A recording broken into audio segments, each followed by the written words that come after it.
మనం డిబేట్‌లో ఇంతకు ముందు చెప్పుకున్నాం. ఈ హింసాకాండ సంఘటనలు చూసినప్పుడు. అవును. మొన్న. ఆ పరిస్థితి ఇప్పుడు ప్రస్ఫుటమవుతోంది అంతే. హ్మ్.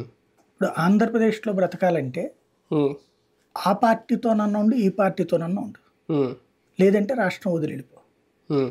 ఇంతే హ్మ్. ఫార్ములా. హ్మ్. అది కూడా ఉంటే నీ పార్టీ అధికారంలోకి వచ్చినప్పుడే నువ్వు సరిగ్గా బతకగలవు. హ్మ్. లేకపోతే బతకలేవు. అంటే ఎందుకింత రగిలిపోతున్నారు? ఎందుకింత ప్రతీకారం? గెలిచేశారు అయిపోయింది. ఓడిపోయినోళ్ళు ఓడిపోయారు అయిపోయింది. మళ్ళీ ఈ దాడులు, ఈ విధ్వంసాలు, ఈ కొట్లాటలు ఎందుకింకా? అంతకుముందు వాళ్ళకి వ్యక్తిగతంగా అక్కడేదో అనుభవించి ఉంటారు. అవతల వాళ్ళ వలన. హ్మ్. హ్యూమిలియేషను. హ్మ్. లేకపోతే వీళ్ళు అక్కడ జరిగి ఏదో వాళ్ళని బెదిరించి ఉంటారు.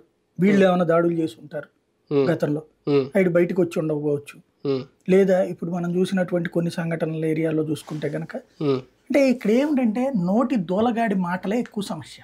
హ్మ్. ఎవడో అవతలోని కవ్విస్తాడు, రెచ్చగొడతాడు. హ్మ్. ఇప్పుడు ఈ టైంలో కసిరేగిపోతుంది. ఇప్పుడు దాన్ని కంట్రోల్ చేయాల్సిన జగన్మోహన్ రెడ్డి ఇంతకుముందు ఏం చేశాడు? హ్మ్. ఇప్పుడు జోగి రమేష్ అవును. చంద్రబాబు ఇంటి మీదకి వెళ్తే తీసుకొచ్చి మంత్రి పదవి ఇచ్చాడు. హ్మ్. అట్లాగే తెలుగుదేశం పార్టీ రాష్ట్ర కార్యాలయం మీద దాడి చేస్తే హ్మ్. వాళ్ళని ఎంకరేజ్ చేశాడు. హ్మ్. దాంతో పాటుగా ఆ మాట అన్నారు. అన్నందుకు నువ్వు కేసు పెట్టు. తప్పులేదు.